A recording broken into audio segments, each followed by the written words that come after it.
Et puis on en vient au titre de cette édition avec cette revendication des policiers parisiens qui battent le pavé depuis plusieurs jours. À Lille, le syndicat Alliance soutient et partage les revendications, mais ne souhaite pas pour l'instant se joindre au mouvement.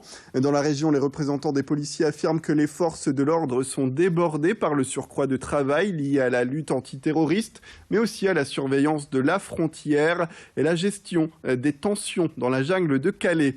Le syndicat Alliance demande notamment plus de liberté aux policiers pour leur permettre de mieux se défendre. Je vous propose tout de suite d'écouter justement un représentant de ce syndicat au micro de Louis Caillé.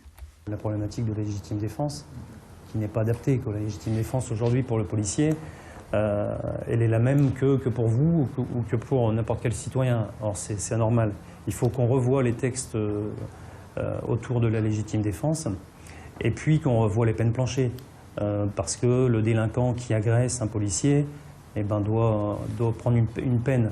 Voilà. On ne peut pas se permettre aujourd'hui négliger ça parce qu'il y a ce sentiment d'impunité qui est présent dans tous les esprits. Il faut absolument qu'on inverse la tendance, que ce soit plus le policier qui ait peur d'aller dans les cités parce que, évidemment, le rapport de force est différent, mais l'inverse, et que le délinquant ait peur du policier. Énormément de collègues sont retenus sur des tâches indues. On appelle ça les tâches indues.